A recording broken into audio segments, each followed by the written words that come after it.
What started as a simple ride request at 11:47 p.m. would become the longest night of Michael Torres's life. As an Uber driver for 3 years, he thought he'd seen everything: drunk college students, tearful breakups, airport rushes. But when a teenage girl slipped into his back seat that cold October night, claiming to escape an abusive relationship, Michael had no idea he was about to become part of a web of lies, desperation, and family secrets that would challenge everything he believed about helping others. Sometimes the people who need saving aren't who they claim to be. Quick pause. Before we continue, tell us, where in the world are you watching from? If you're enjoying these stories, make sure to hit subscribe, because tomorrow's episode is absolutely mind-blowing. Michael Torres adjusted his rear-view mirror and glanced at the clock on his dashboard. 11:47 p.m. 3 more hours until he could call it a night. The streets of downtown Portland were unusually quiet for a Friday, with only the occasional group of bar hoppers stumbling along the sidewalks under the amber streetlights. His phone chimed with a new ride request. The pickup location was just 4 blocks away, a corner near the industrial district where the warehouses cast long shadows and the streetlights were few and far between. The passenger's name appeared as Jessica R., and the destination was listed as Bend, Oregon, a 2-hour drive through winding mountain roads. Michael frowned. Long-distance rides weren't uncommon, but something about a teenage girl requesting a ride from such a desolate area at midnight sent up red flags. Still, he'd been driving for 3 years and had learned that people's circumstances were rarely as straightforward as they appeared. Maybe she missed the last bus. Maybe her car broke down. He accepted the ride. As he navigated through the empty streets toward the pickup location, Michael's mind wandered to his own past. 5 years ago, he'd been a paramedic, racing through these same streets with sirens blaring, trying to save lives. That career ended abruptly one rainy Tuesday morning when he failed to revive a 7-year-old girl who'd been hit by a drunk driver. The memory still haunted him. The child's lifeless eyes, her mother's anguished screams, the weight of helplessness that had crushed his spirit. He'd quit the ambulance service within a month and spent the next 2 years in therapy trying to rebuild his sense of purpose. Driving for Uber wasn't glamorous, but it was safe, predictable. No life-or-death decisions, just point A to point B. Michael pulled up to the designated corner and scanned the area. The street was poorly lit, bordered by chain-link fences and abandoned storefronts tagged with graffiti. He was about to call the passenger when he spotted her, a small figure huddled under a broken streetlight, clutching a backpack to her chest. She looked even younger than he'd expected, maybe 16 or 17, with long brown hair that hung like a curtain around her face. She wore torn jeans, worn sneakers, and a thin hoodie that offered little protection against the October chill. When she saw his car, she glanced nervously over her shoulder before hurrying toward him. "Are you Jessica?" Michael asked as she approached the passenger door. She nodded quickly, her eyes darting up and down the street. "Yes, that's me. Can we please go, like right now?" Her voice carried a tremor that Michael recognized from his paramedic days, the sound of someone running on pure adrenaline, barely holding it together. He unlocked the doors and watched in his rearview mirror as she slid into the back seat, immediately slumping down as if trying to make herself invisible. "Bend, right?" Michael confirmed, pulling away from the curb. "That's about a 2-hour drive. Pretty late for a trip like that." The girl, Jessica, kept her head down, picking at the frayed edges of her backpack straps. "I know it's weird. I'm sorry. I really need to get there tonight. My grandmother lives there. She's expecting me." Michael studied her face in the rearview mirror. Even in the dim light, he could see the exhaustion etched in her features, the way she kept glancing out the back window as if expecting to be followed. "Everything okay? You seem pretty shaken up." For a moment, Jessica didn't respond. Then, as they merged onto I-84 heading east, she finally spoke, her voice barely above a whisper. "I had to leave. My boyfriend, he's not a good person. When he drinks, He gets angry, and... She trailed off, touching her left cheek gingerly. Michael's hands tightened on the steering wheel. Domestic violence cases had been some of the hardest calls during his paramedic career. The fear in victims' eyes, the cycle of abuse that seemed impossible to break. How long has this been going on? 6 months? Maybe longer. I kept thinking he'd change, that if I just tried harder, didn't make him mad. But tonight was different. He threw a bottle at me, missed by inches. I knew if I stayed, next time, he might not miss. Michael felt the familiar surge of protectiveness that had driven him to become a paramedic in the first place. Here was someone who needed help, really needed it, and for once he was in a position to provide it without the pressure of medical emergencies or life or death timing. "You did the right thing leaving," he said, catching her eyes in the mirror. "That took courage." "Did it? Because I feel like a coward. I should have left months ago, or maybe I should have tried harder to fix things. I don't know anything anymore." "Hey." Michael's voice was gentle but firm. "You are not responsible for his behavior. Not his drinking, not his anger, not his choices. The only person responsible for someone hitting you is the person doing the hitting." Jessica looked up at him with surprise, as if no one had ever told her that before. "My grandmother says the same thing. She's been begging me to come stay with her. I guess I'm finally taking her advice." Michael nodded, feeling some of the tension in his shoulders ease. At least the girl had somewhere safe to go, someone who cared about her welfare. "What's your grandmother like?" For the first time since getting in the car, Jessica smiled, a small, genuine expression that transformed her entire face. "She's amazing. Tough as nails. She raised 5 kids on her own after my grandfather died in Vietnam. She always told me I was stronger than I knew, that I didn't have to accept less than I deserved." Sounds like a smart woman. She is? She's going to be so mad at me for waiting this long to leave, but also relieved, I think. She never liked Derek, said she could tell he was trouble from the moment she met him. They drove in comfortable silence for a while, the city lights gradually giving way to the darkness of rural Oregon. Michael found himself thinking about his own family, his parents in California, who still called every week to check on him, his sister who sent care packages filled with homemade cookies and encouraging notes. Family support made all the difference when life fell apart. "Can I ask you something?" Jessica's voice broke into his thoughts. "Sure." "Why are you being so nice to me? Most drivers would have just taken my money and not asked questions." Michael considered the question. "I used to be a paramedic. Saw a lot of people in bad situations. Sometimes the only thing that got them through was knowing someone cared enough to listen." "Used to be?" The question hung in the air between them. Michael rarely talked about his past career, but something about this girl's vulnerability made him want to be honest. "I made a mistake. Lost someone I should have saved. Couldn't handle the responsibility anymore. I'm sorry." "Thanks. It was a long time ago. Actually, helping you tonight, it feels good, like maybe I can still make a difference, even if it's just getting someone safely from point A to point B." Jessica was quiet for a long moment. When she spoke again, her voice was thoughtful. "My grandmother always says that sometimes the biggest difference you can make is just showing someone they matter, that someone sees them." Your grandmother definitely sounds wise. We're climbing into the Cascade foothills now, the road winding through dense forests of Douglas fir and cedar. Michael's headlights carved a tunnel through the darkness, and the dashboard clock read 12:43 a.m.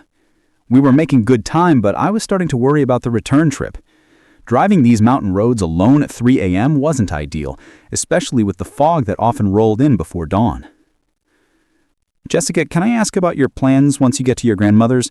I mean, long term. Do you have clothes, documents, that kind of thing? She shifted uncomfortably in the back seat. Some clothes in my backpack, my ID and stuff. Derek kept my credit cards, but Grandma said not to worry about money right now. She just wants me safe. Michael's phone, which had been silent for the past hour, suddenly buzzed with an incoming call. He glanced at the screen. Unknown local number. Probably another ride request, but the app should have shown him as occupied. He let it go to voicemail. "Popular guy," she commented with a weak smile. "Just work stuff, probably." But as they continued climbing, Michael's phone buzzed again. Same number, then a text message, then another call. The persistence was unusual. Michael rarely got calls from anyone than passengers, and never this late at night. He glanced at Jessica in the mirror, who had gone back to staring out the window, and made a decision. "I'm going to pull over for a second and check this. Might be an emergency." Jessica tensed immediately. "We don't have to stop. It's probably nothing important." Just take a minute. Michael parked and picked up his phone, scrolling through the missed notifications. 3 calls, 2 voicemails, and a text message, all from the same number. He opened the text first. "Please call back. Urgent. This is about Emma Watson, missing 16-year-old. Believed to be with rideshare driver. Father desperately searching. Please help." Michael's blood went cold. Emma Watson, not Jessica R. He looked up at the girl in his back seat, who was now pressed against the window, her face turned away from him. The pieces began falling into place. The nervousness, the vague destination, the pickup location in an area where a teenage runaway might try to find a ride without questions asked. With trembling fingers, Michael opened the first voicemail. A man's voice, strained and desperate. "Hello? This is David Watson. My daughter Emma is missing. She's 16, brown hair, about 5'4". We think she might have gotten a ride from a driver in your area. If you've seen her or given her a ride, please call me back. I'm not angry. I'm not calling the police. I just need to know she's safe. Please."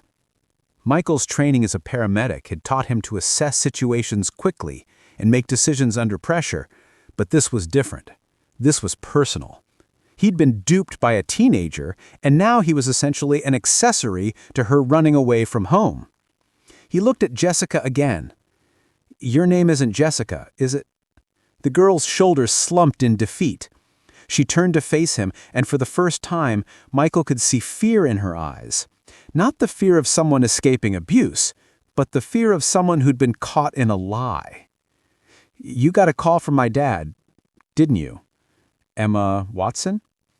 She nodded miserably. "Yeah, that's me." Huck, first 2,000 words in. Michael sat in stunned silence, processing this revelation. The girl he'd been so eager to help escape an abusive relationship was actually a teenage runaway whose father was desperately searching for her. Everything she'd told him about Derek, the abuse, the grandmother in Bend, all of it was lies. "So there's no boyfriend, no abuse?" Michael's voice was carefully controlled, but Emma could hear the disappointment underneath. Emma shook her head, tears starting to form in her eyes. "No, I made all that up. I'm sorry. I know it was wrong. But I knew if I told you the truth, you wouldn't have helped me." "And what exactly is the truth?" Emma wiped her eyes with the back of her hand, leaving streaks through what Michael now realized was deliberately applied makeup meant to suggest fatigue and stress. "My dad he's not abusive or anything. He's actually a good guy. But ever since my mom died 2 years ago, he's been so overprotective. I can't breathe. I can't do anything without him worrying and checking on me and setting all these rules." Michael felt a mix of anger and sympathy. Anger at being manipulated, but also a growing understanding of the family dynamic Emma was describing.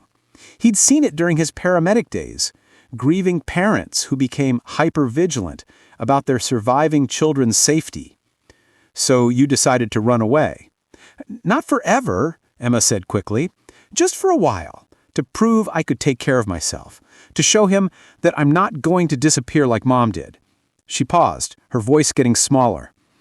"I have a cousin in Bend. She's in college there. I thought maybe I could stay with her for a few days, figure things out." Michael's phone buzzed again, another call from David Watson. He looked at the screen, then at Emma, torn between conflicting responsibilities. On one hand, she was a minor who had deceived him and was technically running away from home.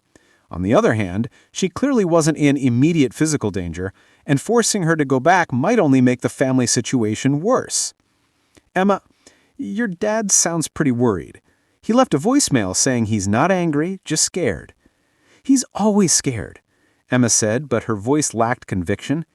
"Ever since Mom got sick, he acts like disaster is always just around the corner. I can't even go to friends' houses without him texting me every hour.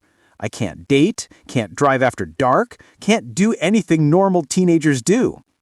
"Losing a spouse is traumatic," Michael said gently, drawing on his own experience with loss. "When people are grieving, sometimes they cope by trying to control everything they can. It doesn't make it right, but it's understandable." "I know that," Emma said, frustration creeping into her voice. "I miss her too, but I can't live in a bubble forever just because he's afraid of losing me." Michael's phone rang again. This time he answered. "Hello?" "Oh, thank God," came David Watson's voice, thick with relief and exhaustion. "Are you the driver who picked up my daughter, Emma?" Michael looked at Emma in the mirror. She was shaking her head frantically, mouthing, "Please don't tell him." "Mr. Watson, your daughter is safe, but I think you and she need to have a conversation. Where are you? I can come get her. I've been driving around for hours looking for her." "Dad?" Emma's voice was small, defeated. She had leaned forward so her father could hear her through the phone. "Emma, oh, sweetheart, are you okay? Are you hurt?" The relief in David's voice was palpable. "I'm fine, Dad. I'm not hurt." "Where are you? I'll come right now." Michael looked around at the dark forest surrounding them, then at the mile markers visible in his headlights. "We're at the Highway 26 Scenic Overlook, about 40 minutes east of Portland, mile marker 47. "I'll be there in 30 minutes, David said immediately. "Emma, honey, please don't go anywhere, please." "I won't," Emma said quietly. "I'm sorry, Dad." There was a pause, then David's voice thick with emotion. "We'll talk when I get there, okay? I love you." After Michael hung up, they sat in silence for several minutes. Finally, Emma spoke. "You probably think I'm a terrible person. I think you're a teenager who's dealing with a difficult situation in the only way you knew how. That doesn't make it right, but it doesn't make you terrible either. I really am sorry for lying to you about the abuse and everything. I know that was wrong." Michael considered this. "Can I ask you why you chose that particular story? There are lots of reasons a teenager might need a ride out of town." She was quiet for a long moment. "Because I knew it would make you want to help me. And because sometimes it feels true, even though it's not. Sometimes Dad's overprotectiveness feels like a prison, and I can't tell the difference between being protected and being controlled." Michael nodded slowly. It was a more insightful answer than he had expected from a teenager. "Emma, can I tell you something about your father? Just based on that phone call." She shrugged. "I guess so." "He's been awake all night looking for you. He didn't call the police first. He called rideshare drivers. He said he wasn't angry, and the first thing he asked was if you were hurt." Michael paused. "That sounds like a man who loves his daughter very much and was probably terrified that something had happened to you." Emma's eyes filled with tears again. "I know he loves me. I never doubted that. But love and trust aren't the same thing, are they? He says he loves me, but then he acts like he doesn't trust me to make any decisions for myself. Maybe he doesn't trust the world to keep you safe. There's a difference." They waited in the car as fog began to roll through the mountain passes, creating an otherworldly landscape of mist and shadow. Michael found himself thinking about his own relationship with control and fear. After failing to save that little girl, he'd chosen the safety of driving over the unpredictability of emergency medicine. In some ways, maybe he understood David Watson better than he cared to admit.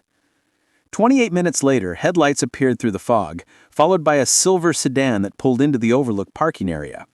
A man got out, tall, thin, with graying hair and clothes that suggested he'd dressed hastily. Even from a distance, Michael could see the exhaustion and worry in his posture. Emma took a deep breath. Here we go. David Watson approached the car slowly, as if afraid that moving too quickly might spook her daughter into running again. When he reached Michael's window, the driver could see that the man had been crying. "Thank you," David said to Michael. "Thank you for keeping her safe." "Of course." David opened the back door and Emma got out slowly, her backpack clutched in her hands. For a moment, father and daughter just looked at each other. Then David pulled her into a fierce hug. "I was so scared," he whispered into her hair. I thought something had happened to you." "I'm okay, Dad. I'm sorry I scared you." They held each other for a long minute, while Michael watched, feeling like an intruder on their private moment. Finally, David pulled back and looked at Emma's face. "We need to talk. Really talk. But first, I need to thank this gentleman properly." He turned to Michael. "I don't know how to repay you for this." "No need. I'm just glad everything worked out." "Can I ask what she told you to get you to try for all this way?" Michael glanced at Emma, who looked mortified. "She said she was escaping an abusive relationship. I'm a former paramedic. I've seen a lot of domestic violence cases. I wanted to help." David's face went through several emotions: surprise, understanding, and then something that might have been admiration. "That was actually pretty smart," she said to Emma. "Terrible, but smart." Telling and preparing this story took us a lot of time. So if you're enjoying it, subscribe to our channel. It means a lot to us. Now back to the story. "You're not mad?" Emma asked, confused. David sighed deeply. "Oh, I'm furious, but I'm also impressed that when you decided to run away, you were smart enough to create a story that would ensure the person helping you would actually care about your safety." He looked at Michael. "She could have told you anything, but she chose something that would make you protective of her. Even when she was lying, she was thinking about staying safe." Michael felt a grudging respect for Emma's manipulative abilities, even as he recognized how problematic they were. "She's definitely resourceful." "Too resourceful sometimes," David said with a weak smile. "Emma, get in the car. We're going home." "Dad, wait. Can we talk first before we go back to everything being exactly the same as before?" David looked exhausted, but he nodded. "Okay, talk." Emma glanced around at the foggy overlook, then at Michael, who was preparing to leave them to their family discussion. "Actually, would it be weird if we talked in front of Michael? He's been really nice, and maybe having someone neutral here would help." Both men looked surprised by the request. Michael started to protest. This was clearly a family matter, but David held up a hand. "If you don't mind, maybe that's not a bad idea. Emma clearly trusts you, and honestly, I could use some perspective from someone who doesn't have a dog in this fight." Michael considered leaving anyway, but something about the father-daughter dynamic intrigued me. Maybe it was his old paramedic instincts, the desire to help people through crises, or maybe it was just curiosity about how this family drama would resolve. "Okay," he said, "but I'm just here to listen." They sat on a bench near the overlook, railing, David and Emma on opposite ends, Michael in the middle like a referee. The fog swirled around them, creating an intimate bubble of visibility that made their conversation feel both private and surreal. "All right," David said, his voice careful and controlled. "Tell me what's really going on, Emma. Why did you run away?" Emma stared at her hands for a long moment.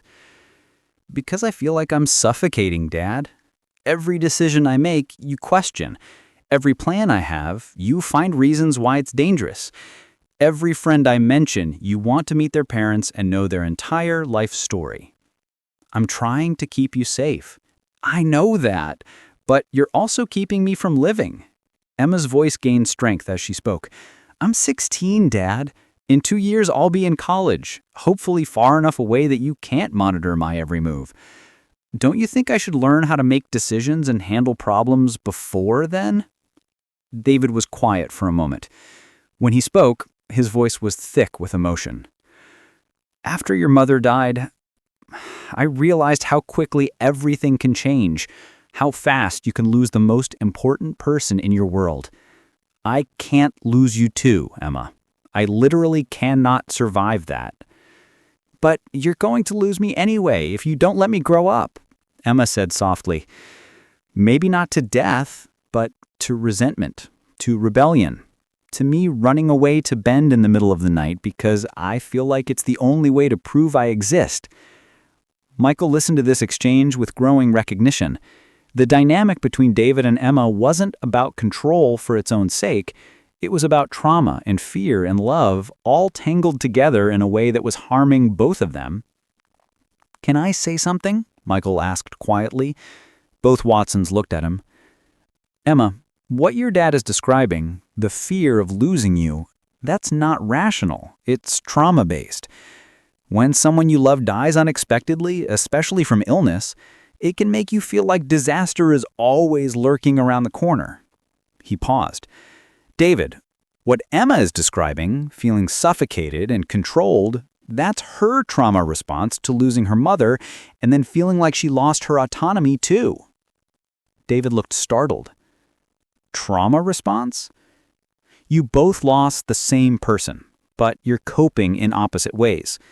David, you're trying to prevent any more loss by controlling what you can. Emma, you're trying to prove that you still have agency in your own life. Both responses make sense, but they're incompatible. Emma was staring at Michael with something like amazement. I never thought about it like that. The thing is, Michael said, you're both going to have to change something if you want this to work. David, you're going to have to accept some level of risk and uncertainty because that's part of letting Emma become an adult. And Emma, you're going to have to accept that your dad's fear comes from love, not a desire to control you, and work with him on compromises instead of just rebelling. But what if something happens to her? David asked, his voice breaking slightly. Then something happens, Michael said gently. David, I used to be a paramedic. I've seen terrible things happen to good people through no fault of their own, but I've also seen people survive incredible hardships because they learned how to handle themselves in difficult situations.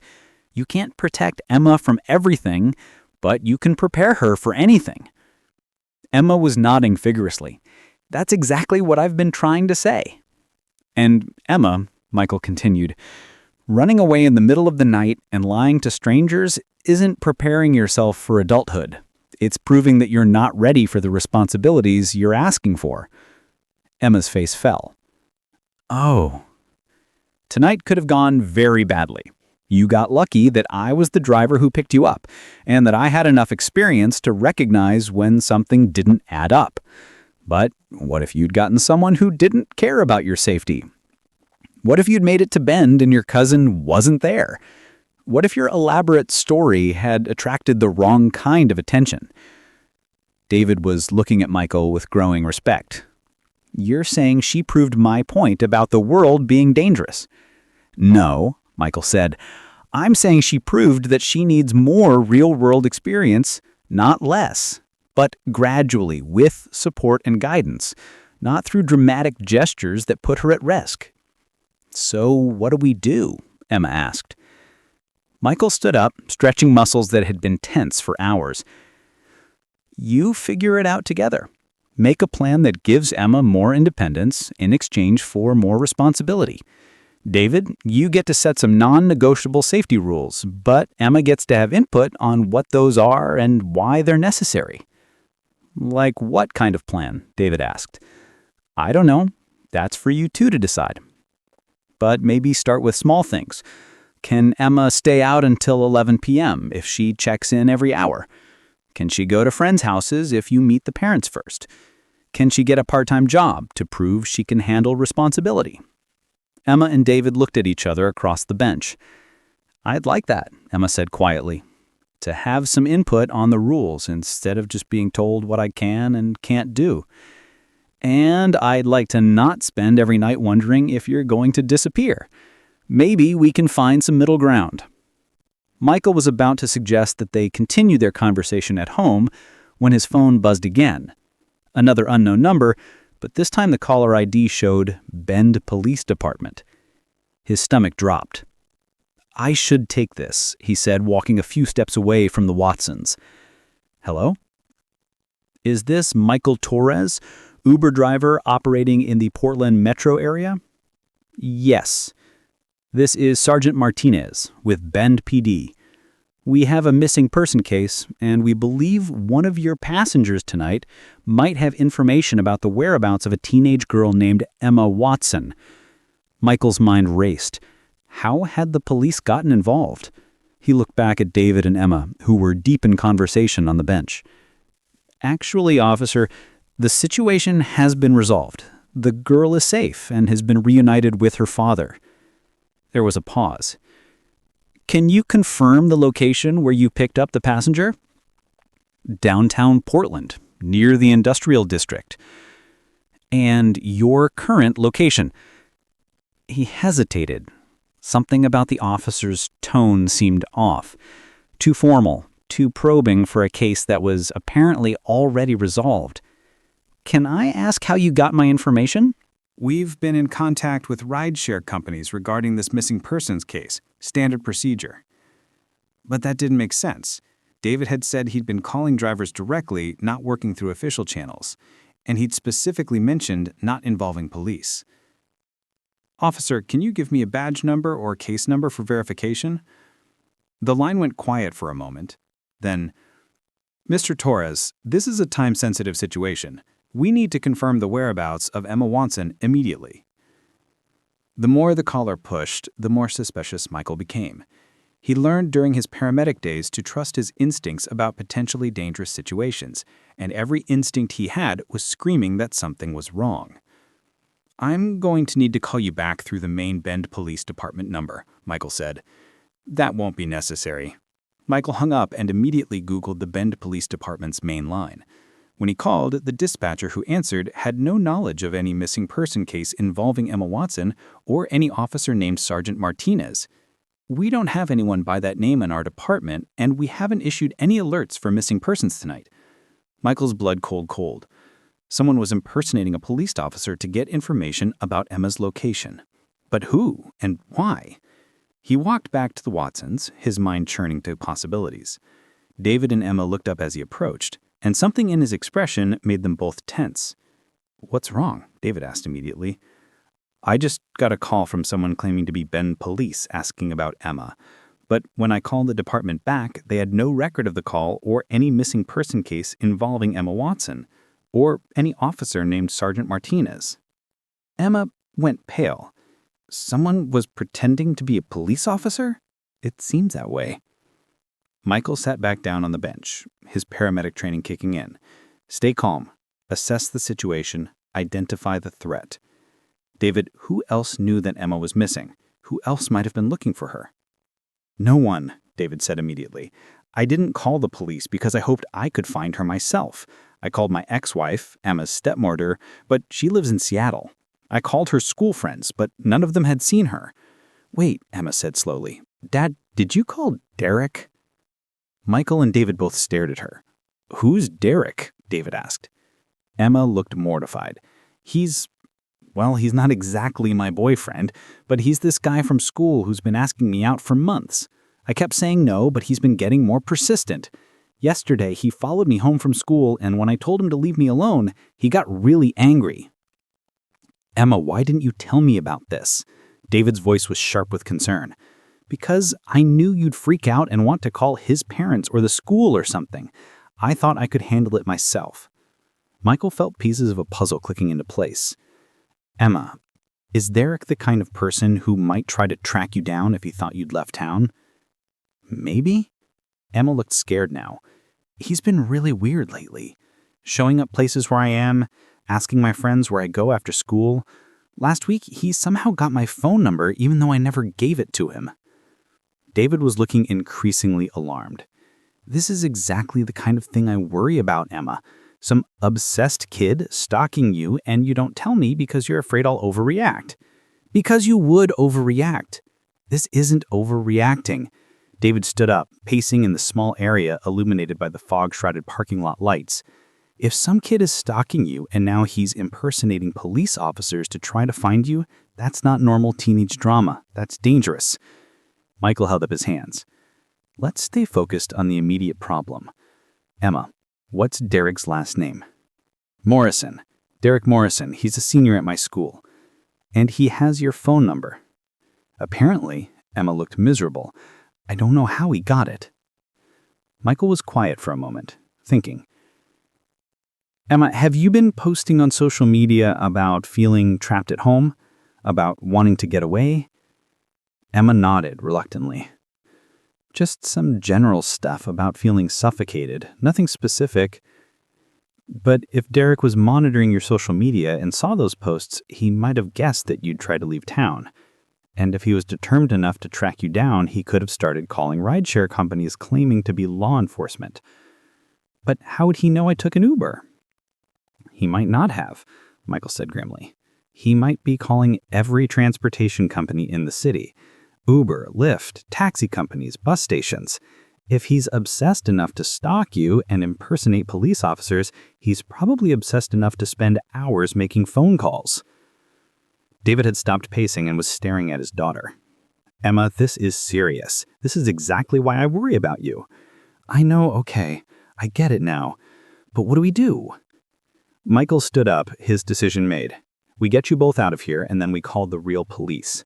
If Derek has somehow tracked down my phone number and knows you're with me, this location might not be safe much longer." As if summoned by his words, headlights appeared through the fog at the bottom of the winding road leading to the overlook. The car was moving slowly, as if the driver was looking for something. "That might be nothing," David said, but his voice was tense. "Maybe, but let's not find out." They quickly gathered their things and headed for Michael's car, but before they could reach it, the approaching vehicle accelerated, climbing the hill toward the overlook much faster than was safe in the foggy conditions. "Get behind my car," Michael ordered, his paramedic training taking over. "David, call 911. Tell them we're at Highway 26 mile marker 47 and we need police assistance for a stalking situation." The approaching car pulled into the overlook parking area with a screech of brakes.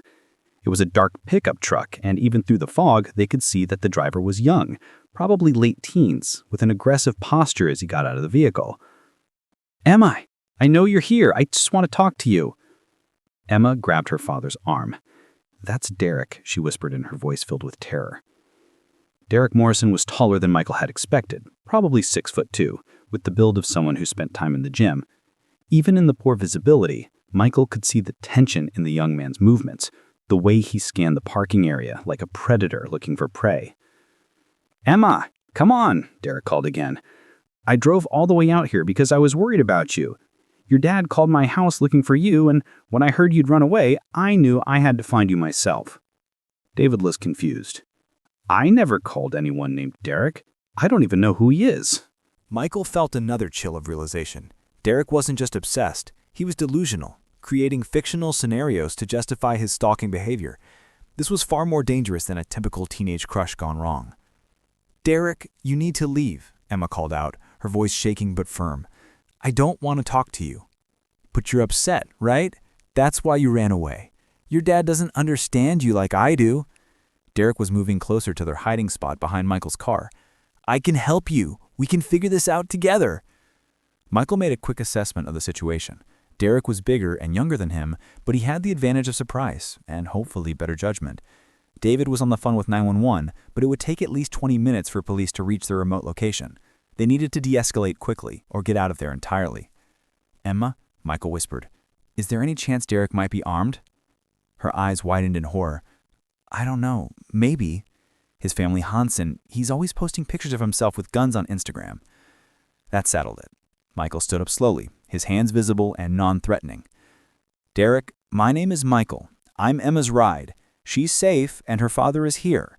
Why don't you get back in your truck and head home? This situation does not need to escalate. Derek spun around, and Michael could see the wild look in his eyes even through the fog. This wasn't just a lovesick teenager. This was someone who had lost touch with reality. "You don't understand," Derek said, his voice carrying a dangerous edge. "Emma needs my help. She's been posting about feeling trapped, about wanting to escape. I'm the only one who really gets what she's going through." "Derek, I appreciate that you care about Emma," Michael said, using the calm, authoritative tone he perfected during medical emergencies. "But she's with her father now, and she's told you she doesn't want to talk. The best thing you can do is respect her wishes and leave." "No," Derek's voice cracked with emotion. "Everyone's always trying to keep us apart. First her dad with all his stupid rules, then her friends telling me I'm weird, and now you trying to take her away from me. I won't let that happen anymore." Emma stood up beside her father, and Michael could see her hand shaking. "Derek, please, you're scaring me. This isn't normal behavior." "You're scaring you," Derek laughed, but there was no humor in it. "Your dad is the one who's been scaring you, making you feel like you can't make your own choices, like you can't trust your own feelings. I'm trying to set you free." David had finished his call with 911 and was moving to stand protectively in front of his daughter. "Son, I don't know what Emma's told you at our family situation, but this isn't the way to help." "She hasn't told me anything," Derek said, his voice rising. "She won't even talk to me. But I can see what's happening. I can see how miserable she is, how trapped she feels, and I can fix that." Michael realized with growing alarm that Derek wasn't just delusional about his relationship with Emma. He was delusional about his role in her life entirely. In his mind, he was the hero of this story, rescuing Emma from an oppressive father in an unsympathetic world. "Derek, listen to me very carefully," Michael said. "Emma ran away tonight because she wanted to work things out with her family. She and her father are talking through their problems right now. You showing up here uninvited isn't helping her. It's making things worse." "You're lying," Derek said flatly. "You're trying to confuse me. Emma wants to be with me. She just doesn't know how to say it because everyone's been telling her I'm bad for her." Emma took a deep breath and stepped forward, despite her father's attempt to hold her back. "Derek, I need you to listen to me. I have never, not once, given you any reason to think I wanted a relationship with you. I've told you no every time you've asked me out. I've avoided you when you've tried to corner me at school. I've blocked your social media accounts when you wouldn't stop messaging me. None of that was unclear communication. That was me saying no over and over again." Derek's face went through a series of emotions: confusion, hurt, and then anger. "You don't mean that. You're just confused because everyone's been poisoning you against me." "Nobody had to poison me against you, Derek. Your behavior did that all by itself." Emma's voice was getting stronger, less shaky. "Following me home from school, asking my friends for my personal information, showing up places I know I'll be, that's not romantic. That's stalking." "I was being persistent," Derek shouted, and Michael could see that his carefully maintained delusion was starting to crack. "All the dating advice says girls like guys who don't give up easily." "There's a difference between being persistent and ignoring someone's clearly stated boundaries," David said firmly. "Emma has told you no. That's not a challenge to try harder. That's information you need to accept." Derek turned his attention to David, and Michael didn't like the shift in his body language. The young man was becoming more agitated, more unpredictable. "You don't get to talk," Derek said to David. "You're the reason Emma feels trapped in the first place. You're the reason she had to run away tonight. If you'd just treated her like an adult instead of a prisoner, none of this would have happened." "Derek, you don't know anything about our family situation," David replied, his voice steady but wary. "I know enough. I know Emma deserves better than a father who doesn't trust her to make her own decisions. I know she deserves someone who believes in her." Derek took a step closer, and Michael tensed, ready to intervene physically if necessary. "And do you think you're that someone?" Emma asked, her voice incredulous. "Derek, you've never asked me what I want. You've never listened when I've told you. You've decided what's best for me and then tried to force me to accept it. How is that any different from what you're accusing my dad of?" The question seemed to hit Derek like a physical blow. He stared at Emma for a long moment, and Michael could see the wheels turning in his head as he tried to process this perspective. That's not the same thing," Derek said finally, but his voice lacked conviction. "Isn't it?" Emma pressed. You've decided that I secretly want to be with you, despite everything I've said and done to indicate otherwise. You've decided that you know what's best for my relationship with my father. You've decided that impersonating a police officer to track me down is somehow helping me. When exactly did you ask me what I actually wanted? Derek's face was flushing red, and Michael could see dangerous levels of frustration building. Young men who felt entitled to women's attention could become unpredictable when their worldview was challenged this directly. Emma, maybe we should, Michael started to say, but Derek cut him off. Shut up! Derek turned on Michael with sudden fury. This is all your fault anyway. If you hadn't picked her up tonight, she would have found another way to leave, and I could have been there to help her. Instead, you got involved and ruined everything. Derek, I didn't ruin anything, Michael said calmly. I gave Emma a safe ride and helped her reconnect with her father. That's what she needed tonight. That's not what she needed, Derek was shouting now, his voice echoing strangely in the fog. She needed someone who understood her, someone who could see that she was drowning in her father's expectations. She needed me. No, Emma said quietly, but her voice carried clearly through the misty air. I needed exactly what I got.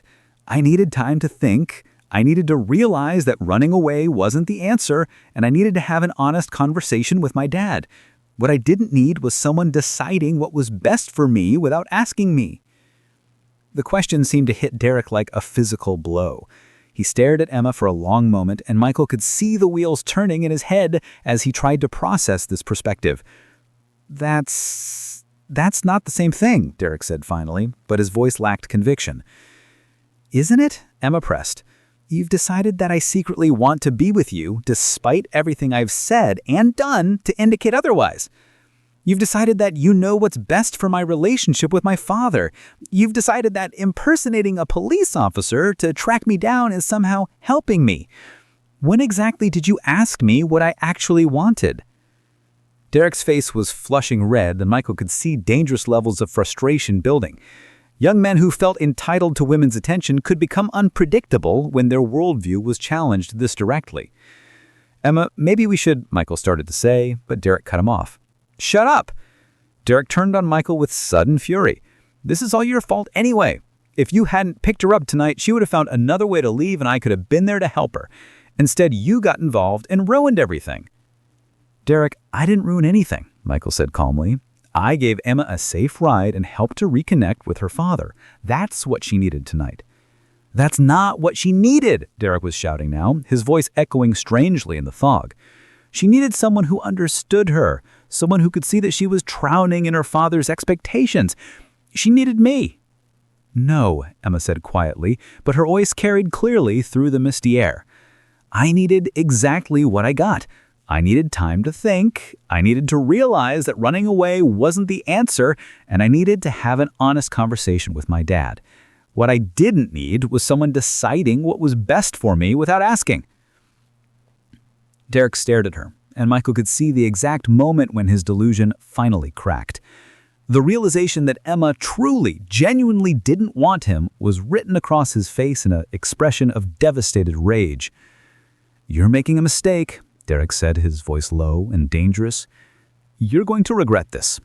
When you're stuck at home with your controlling father, when you're miserable and trapped and wondering what your life could have been like, remember that I was trying to help you. Derek, that sounds like a threat, David said, stepping forward protectively. It's not a threat, it's a prediction. But maybe if something happened to show Emma how dangerous the world really is, she'd realize that she needs someone to protect her. Michael's blood went cold.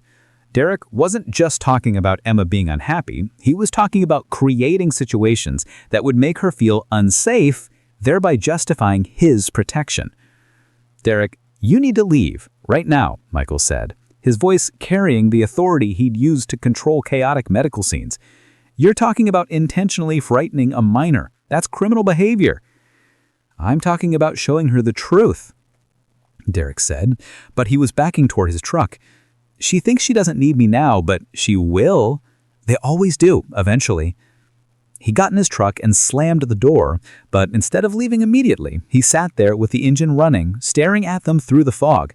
Michael could feel the menace radiating from the vehicle even at a distance.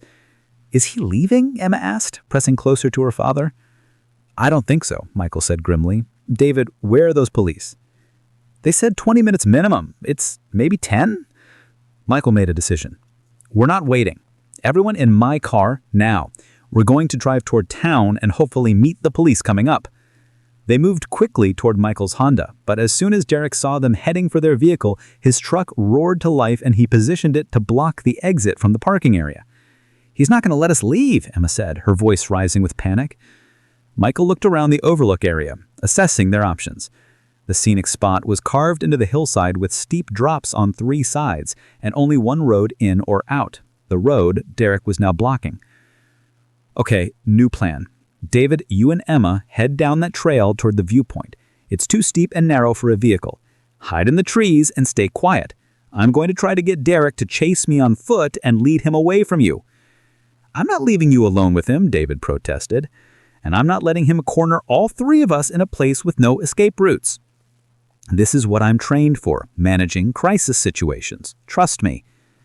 Emma was crying now, the stress of the night finally overwhelming her composure. I'm so sorry. This is all my fault. If I hadn't run away from home, none of this would have happened. Emma, look at me urgently, Michael said. This is not your fault. Derek's behavior is Derek's responsibility. Running away from home doesn't give anyone the right to stalk and threaten you. Do you understand me? Emma nodded, wiping her eyes. Good. Now go with your father and stay hidden until the police arrive.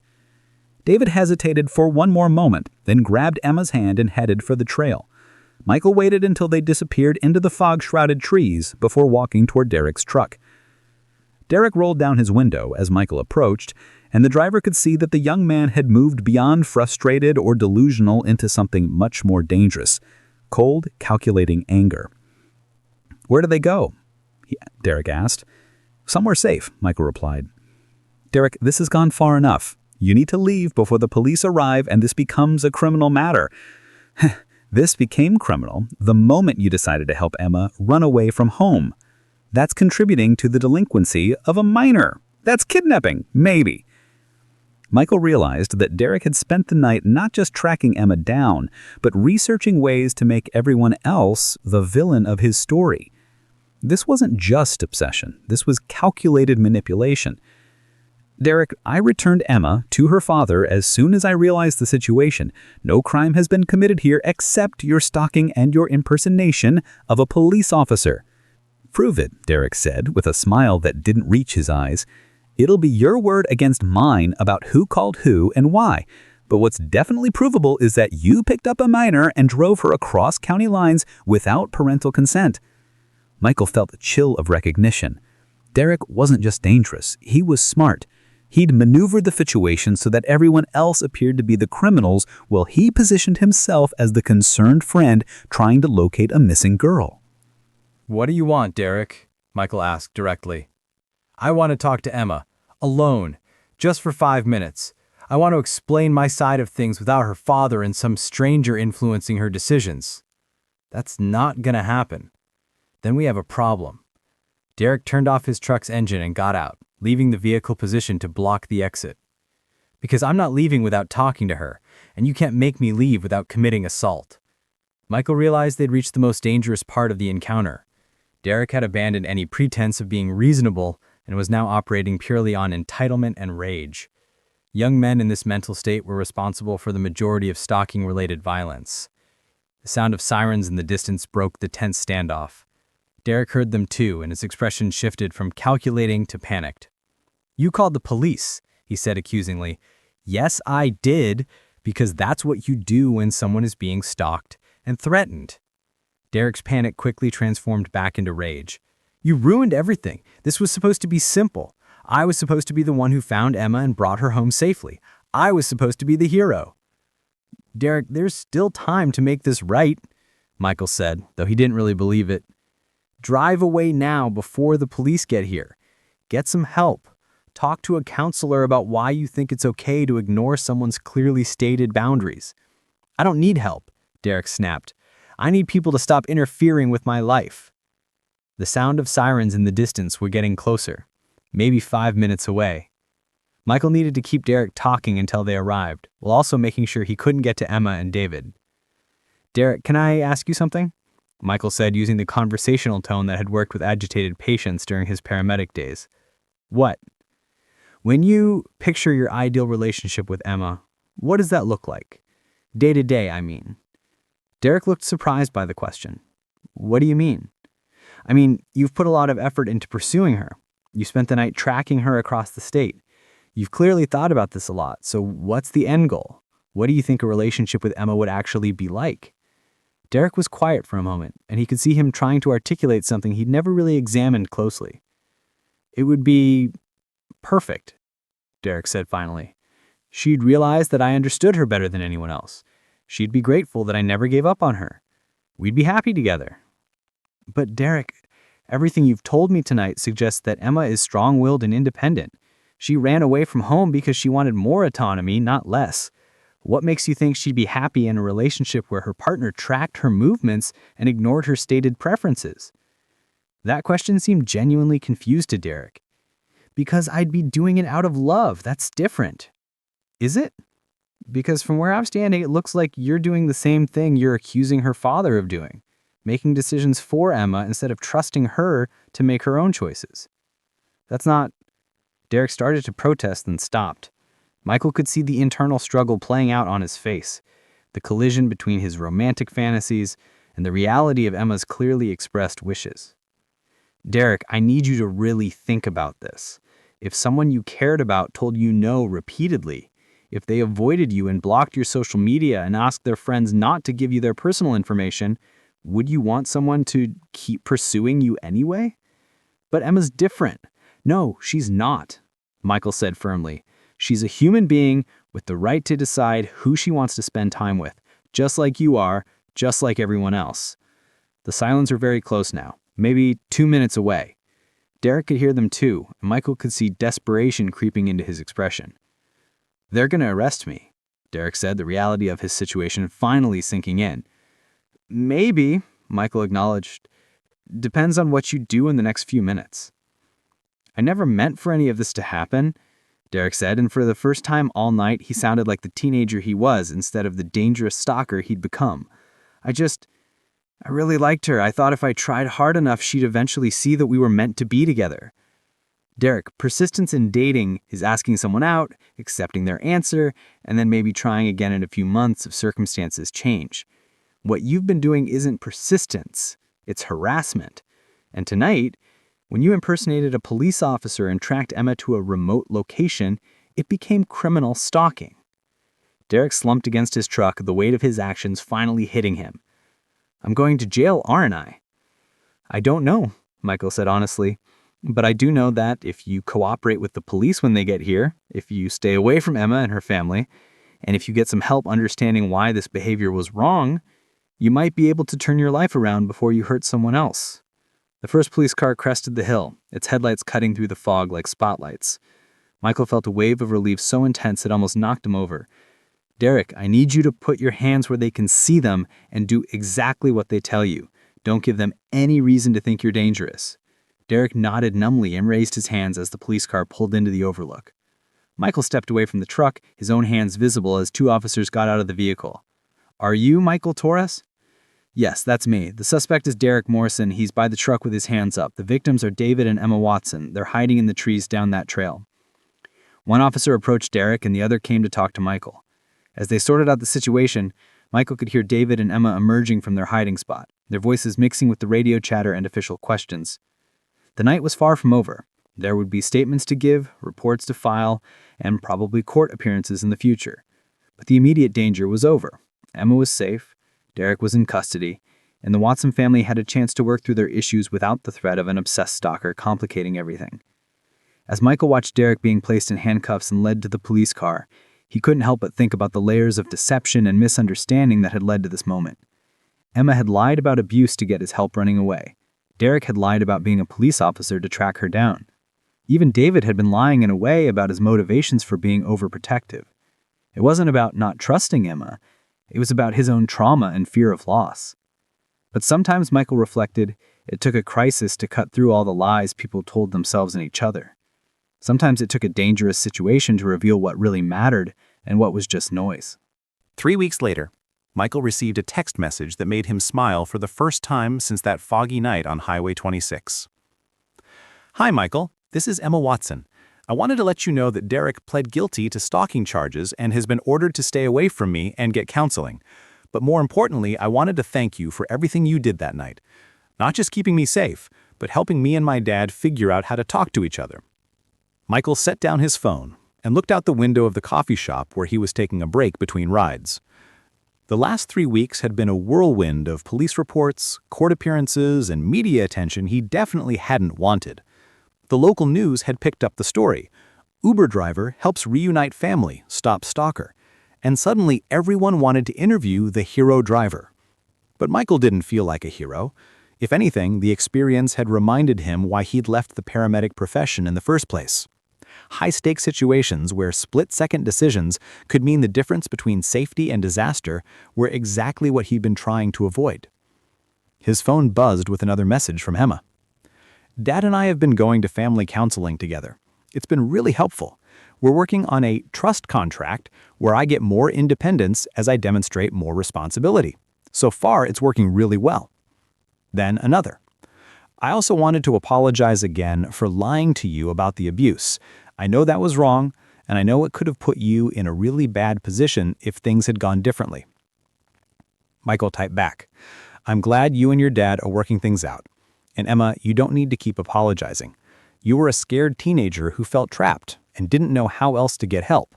That doesn't excuse the lying, but I understand why it happened. Thank you for understanding. And thank you for not just dropping me off in Bend and walking away. You could have just driven me to my destination and collected your fare without getting involved in the family drama. Michael considered this. It was true. He could have just driven Emma to her destination and collected her fare without getting involved in the family drama. That would have been simpler, safer, and probably smarter from a liability standpoint. Why didn't you? Emma's next message asked, as if reading his thoughts. Why did you stay and help us work through everything, instead of just leaving once you realized I'd lied? It was a good question, one Michael had been asking himself for 3 weeks.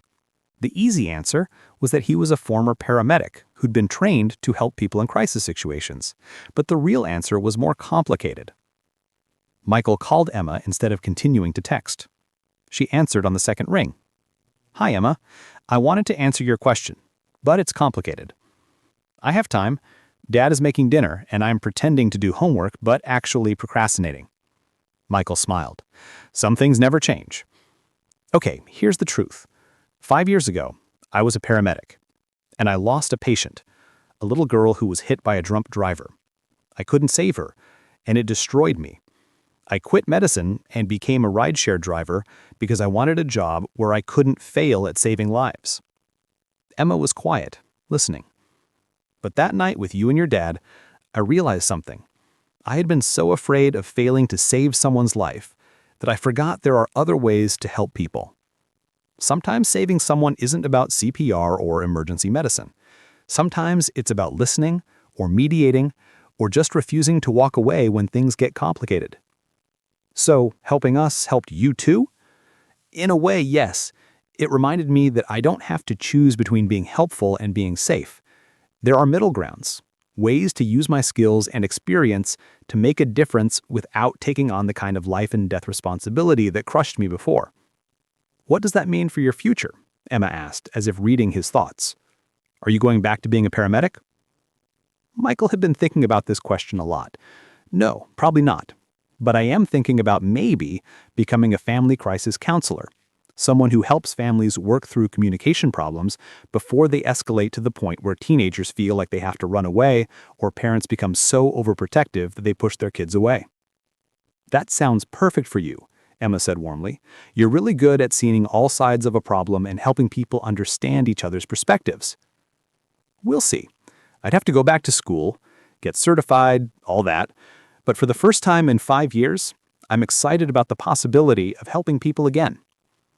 They talked for a few more minutes about Emma's progress in family counseling and her tentative plans for increased independence, a part-time job, driver education, and permission to attend school events without constant check-ins. It sounded like the Watson family was finding their balance. After they hung up, Michael sat in the coffee shop thinking about the lessons of that strange night. Emma had learned that running away from problems rarely solved them, and that sometimes the people who seemed controlling were actually just scared. David had learned that overprotection could push away the very person he was trying to keep safe, and that trust had to be earned on both sides of a parent-child relationship. Derek, according to the news reports, was learning about healthy relationship boundaries in court-mandated counseling while serving community service for his stalking conviction. Whether those lessons would stick remained to be seen. But what had Michael learned? That helping people didn't always require split-second life-and-death decisions. That sometimes the most important intervention was simply refusing to walk away when someone needed support. That families in crisis often just needed someone neutral to help them hear each other. Most importantly, he learned that his failure 5 years ago didn't disqualify him from helping people. It had just taught him to be more thoughtful about how and when to intervene. Michael finished his coffee and got back in his car to finish his shift. As he drove through the familiar streets of Portland, he found himself noticing things he'd ignored for 3 years of rideshare driving. The family counseling centers, the community crisis hotlines advertised on bus stops, and the social services offices tucked between coffee shops and retail stores. Maybe there was more than one way to save lives. Maybe sometimes saving someone meant helping them save themselves. His phone chimed with a ride request, and Michael smiled as he accepted it. Whatever passenger got in his car tonight would benefit from everything he'd learned that foggy night on Highway 26. About listening without judgment. About seeing beyond the stories people told to the truth underneath. And about staying calm when situations got complicated. Some people said that everyone came into your life for a reason. Michael had never believed that before. But Emma Watson had changed his perspective on a lot of things. She'd reminded him that helping people wasn't just about medical emergencies or dramatic rescues. Sometimes it was about having difficult conversations in parking lots. About staying present when things got messy. About believing that people were capable of change even when they'd made serious mistakes. Up next, 2 more incredible stories are waiting for you right on your screen. If you enjoyed this one, you won't want to miss these. Just click to watch and don't forget to subscribe.